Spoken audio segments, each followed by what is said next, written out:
Olá, bem-vindo à pauta africana desta semana. Nesta edição da análise semanal da pauta, vamos perceber o impacto doméstico, regional e global do golpe de Estado, dos acontecimentos que se seguiram ao golpe de Estado do Níger e que ocorreu no Níger e os últimos desenvolvimentos. O nosso convidado para esta semana é especialista em geopolítica, é especialista em gestão de conflitos e governação e também é professor de ciências políticas. Estamos a falar do doutor Conté Noemu, mas já antes de passarmos para o doutor, deixe-me muito rapidamente falar de dois assuntos importantes que estão a decorrer esta semana a nível regional. A Luanda acolhe a 43ª Cimeira Ordinária dos Chefes de Estado e de Governo da Comunidade de Desenvolvimento da África Austral, tem como tema central o capital humano e financeiro como os principais motores para a industrialização sustentável da região da SADC. De acordo com o comunicado emitido hoje, terça-feira, pela presidência sul-africana, antes da cimeira, os chefes de Estado vão reunir-se, haverá a cimeira da Troika, do órgão da SADC, sobre política, defesa e cooperação e segurança, isto a 16 de agosto de 2023, quer dizer, esta quarta-feira. O nosso segundo tema importante é o que mais vamos analisar, que é a situação no Níger. Nas semanas seguintes ao presidente democraticamente eleito do Níger ter sido deposto com um golpe de Estado, a tensão toda aumentou globalmente na expectativa de um potencial conflito mortal para restituir o presidente deposto ao poder. A Comunidade Económica dos Estados da África Austral tem-se desdobrado em várias reuniões estas que têm sido presididas pelo presidente da Nigéria, que já ameaçou o Níger, a junta do Níger, que tomou o poder com uma intervenção militar, mas de acordo com as últimas atualizações que tivemos conhecimento esta semana, já se fala na possibilidade de uma resolução pacífica. Vários países da região também tomaram partido no conflito, uns a favor da junta que depois o presidente democraticamente eleito e outros contra. Mas já vamos saber mais sobre este conflito e potencial impacto que pode acontecer caso de facto haja uma intervenção militar e em caso de resolução pela via pacífica. Doutor Conté Noemu, bem-vindo à pauta Obrigado, africana. obrigado. Nós é que agradecemos mesmo pela sua presença. Eu vou já entrar para o tema mais importante, que é a evolução dos conflitos no Níger. Antes, gostava que o doutor, sei que tem acompanhado esta situação, Sim. gostava que nos falasse do impacto económico de se manter, da junta militar se manter no poder, não é? E quais são as repercussões a nível regional? Se manter no poder ou não, neste caso. A questão é, parece que já não haverá uma intervenção militar, a junta militar acusa o presidente deposto de crimes contra o Estado, né, contra a nação, de traição da nação, e Traição, sim. a comunidade dos Estados da África Ocidental consideram estas acusações uma fraude. O que é que lhe parece, qual lhe parece que será o próximo desenvolvimento deste tema? Ok, muito obrigado. Primeiro, queria lembrar os acontecimentos da Guiné-Conakry e do Mali e do Burkina Faso. O mesmo cenário acontece no Níger. Mali, Burkina Faso, antigas colônias francesas, e também houve um golpe de Estado no Mali. A CEDEAO ameaçou intervir, depois houve sanções, mas finalmente os militares ficaram no poder. O mesmo aconteceu em Burkina Faso e agora no Níger. A CEDEAO ameaçou intervir, mas uma intervenção que pode afetar toda a região.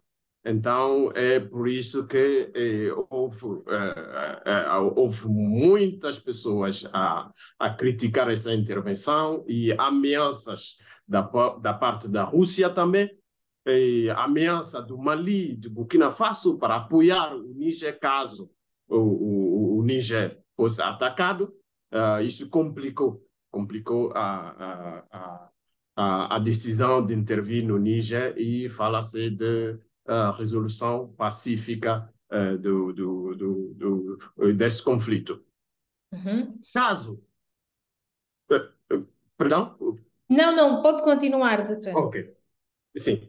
E hoje os militares já têm um governo, já nomearam o primeiro-ministro, mas as sanções da CEDEAO estão a fazer efeito sobre a população local.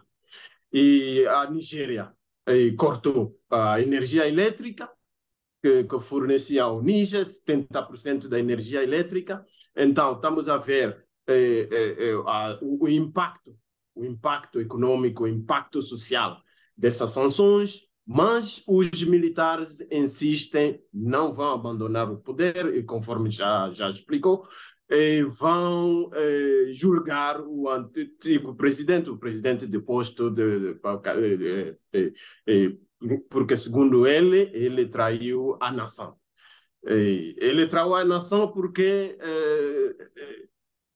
o Níger é um país muito rico em urânio, petróleo, ouro, e há quase meio século que a França está a explorar o urânio pelo Ariba, a empresa que explora. E o urânio está a gerar mais de 5 mil milhões por ano, mas o Níger só recebe 10%. O Níger é o país mais pobre do planeta. O índice de desenvolvimento humano, o último país classificado é o Níger.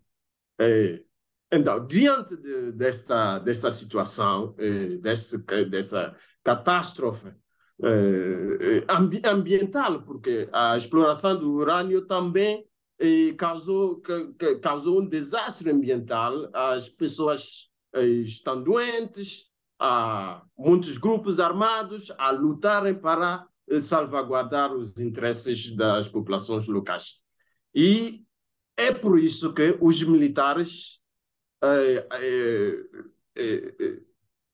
luta para ficar no poder, porque, segundo ele, é para preservar os interesses das populações do Níger e se libertar da influência da França, que está a durar mais de meio século. Uhum.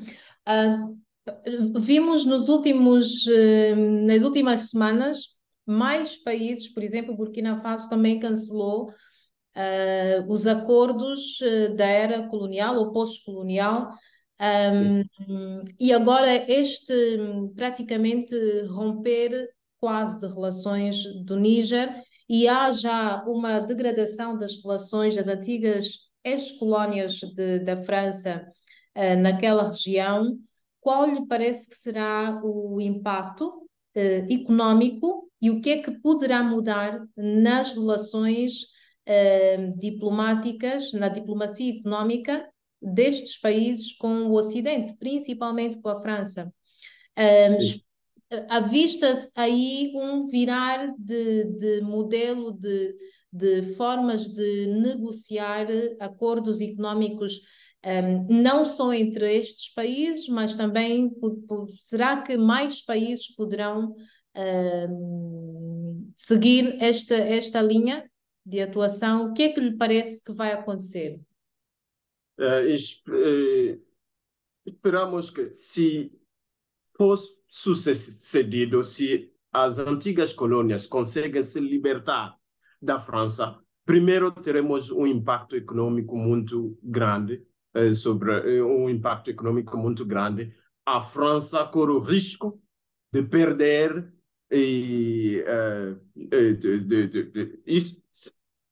isso será uma ameaça aos interesses econômicos da França. A França usa o urânio do Níger, uma percentagem não pouca de urânio do Níger para produzir eletricidade na França. E estamos a ver com a guerra da Ucrânia e a França, também os Estados Unidos, já tinha um programa para explorar o urânio do Níger. Já começou. A França já está lá há mais de 50 anos. Os Estados Unidos também. Já tinha um projeto para explorar o urânio e o gás. Com esses golpes de Estado e a libertação, a afirmação desses países, a vontade de se libertar economicamente do jugo neocolonial, conforme dizem, terá um impacto não só na geopolítica, mas também na economia mundial. Na economia mundial, por quê? E estamos a ver a emergência dos BRICS e cada vez mais propostas de ter uma moeda para fazer frente ao dólar americano, e esse movimento vai precisar de aliar também países com recursos naturais, com recursos naturais para ter uma moeda mais forte para poder fazer frente ao bloco ocidental. É isso que estamos a ver. Por isso, estamos a ver a Rússia apoiar o Mali, apoiar Burkina Faso e agora querem apoiar o Níger. Já ameaçaram a CEDEAO, segundo a Rússia, uma intervenção no Níger pode afetar toda a região. É por isso que a Rússia também não ficará de fora, segundo as autoridades russas. Então, estamos a ver A formação de um potencial conflito. Sim, sim. Sim, um conflito, sobretudo se houver intervenção militar. Teremos um conflito que vai afetar toda a região, se não só a região africana, mas também outras partes do mundo, porque as potências certamente entrarão também em guerra. Mas Por vamos agora causa olhar. Doutor, ia pedir que olhássemos agora para o Níger, o Burkina Faso e outros países. Estes países não têm infraestrutura para explorar estes recursos minerais. Não lhe parece demasiado precipitado esta ação que eles estão a ter de cortar relações, e ainda por cima no caso do Níger, com as sanções que já receberam da União Europeia, da França, agora da CEDEAO, qual lhe parece que poderá ser impacto? Não poderão sofrer uma pressão de tal modo que não lhes vai sobrar outra opção a não ser cederem, porque depois vem a crise alimentar, vem o corte de relações comerciais, já houve o corte de energia. Acha que essa crise alimentar, crise da população, poderá ser um motivo para o Níger, para a junta militar ceder? É verdade, não vai ser fácil para o Níger, um país encravado, não tem acesso ao mar, e o Benin já fechou as fronteiras. O Níger sempre usou o porto do Benin. Mais de 80% das receitas portuárias do Benin vinha do Níger. E a aplicação às sanções da CEDEAO, o Benin fechou as fronteiras. Então, não há entrada nem saída de mercadorias. E isso pode afetar a população, afetar todos os setores da economia. Mas isso já aconteceu com o Mali. O Mali, durante alguns meses, não podia importar mercadorias dos países da CEDEAO. Com exceção da Guiné-Conakry. Mas conseguiram ultrapassar e depois a CEDEAO tinha que levantar as sanções. Esperamos que, num futuro muito próximo, a comunidade dos países da África do Oeste encontre uma solução, senão vamos assistir a um conflito interno. Podemos ter um levantamento popular, porque as pessoas estão com fome, não conseguem comer, mas a junta militar já está a se deslocar nos países vizinhos para pedir ajuda, no Tchad, na Guiné-Conakry, e para poder sustentar, porque a sanção da CEDEAO impede até o envio do liquidez, porque o Banco Central do Estado da África do Oeste está sediado em Abidjan e o Alassane Ouattara apoia as sanções da CEDEAO. E é difícil imaginar como o Níger vai conseguir ultrapassar essas dificuldades.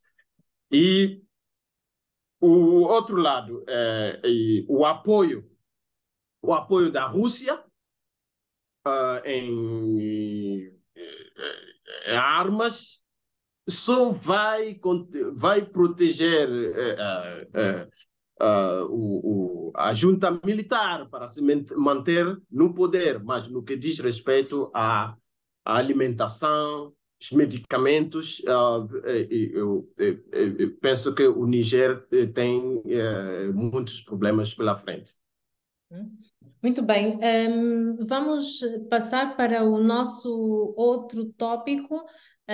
Eu vou encerrar falando sobre a 43ª Cimeira Ordinária dos Chefes de Estado e de Governo da SADC, ou seja, não vamos entrar propriamente na cimeira, mas é mais uma cimeira que tem como tema central o capital humano e financeiro como principais motores de industrialização sustentável na região da SADC.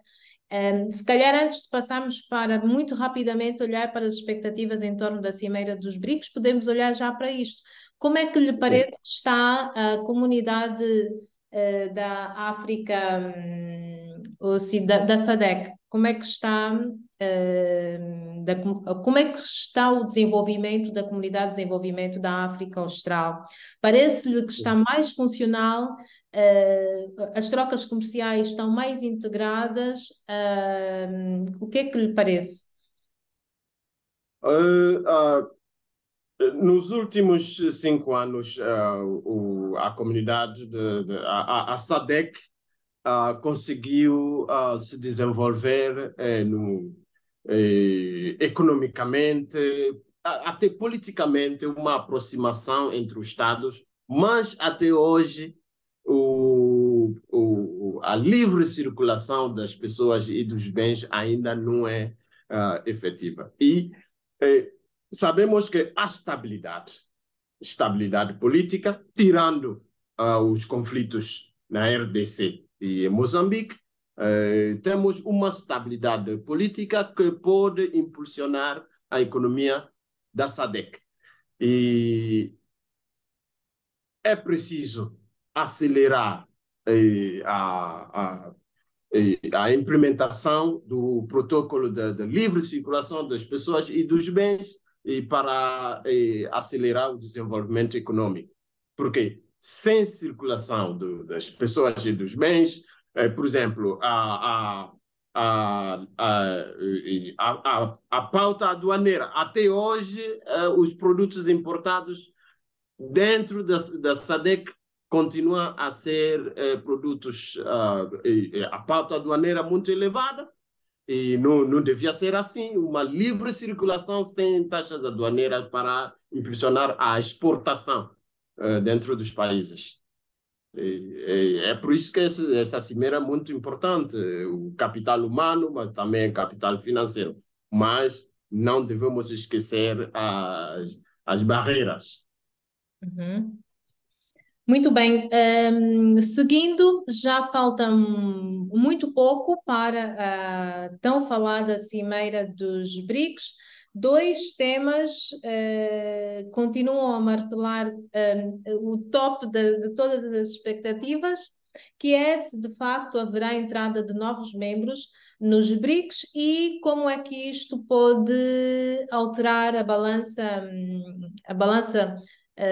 comercial global, como é que isto vai impactar nas outras regiões, e depois também a questão de uma moeda para transações dentro deste bloco.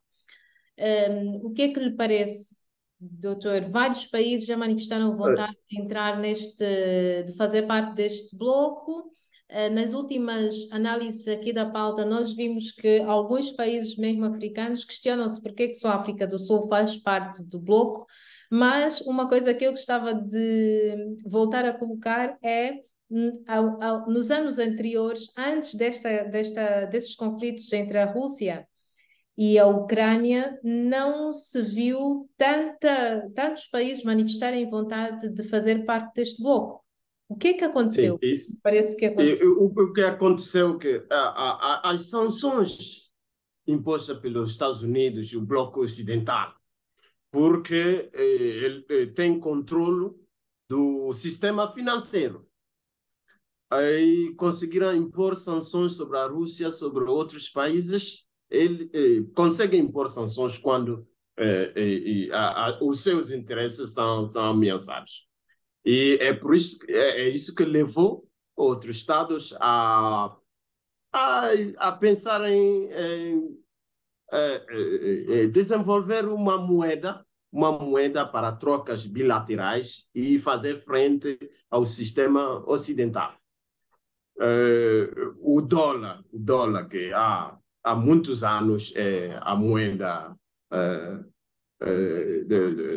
das trocas comerciais internacionais e não favorece muitos países. E recentemente, com a guerra da Rússia, demos conta que é mais uma arma nas mãos dos Estados Unidos para impor sanções a quem decidir não obedecer às Nações Unidas, às decisões da comunidade internacional. E então, é por isso que o Brasil, a África do Sul, a Rússia apoiam a moeda, uma moeda comum dentro dos países dos BRICS. E por que não os países africanos? Os países africanos podem integrar os BRICS, mas é preciso, os BRICS precisam de países com uma economia forte para poder fazer frente ao dólar e ao euro. Porque agora esse interesse todo, desde mais de 20 países, a África do Sul anunciou que mais de 20 países manifestaram vontade em fazer parte deste bloco. Parece-lhe que com a entrada de mais países o bloco poderá se fragilizar? Exatamente. Pode se fragilizar se tivermos economias muito fracas, porque os mais fortes vão ter que se sacrificar para os mais fracos, e isso pode fragilizar o bloco. Muito bem, doutor. Acho que passamos em revista todos os tópicos.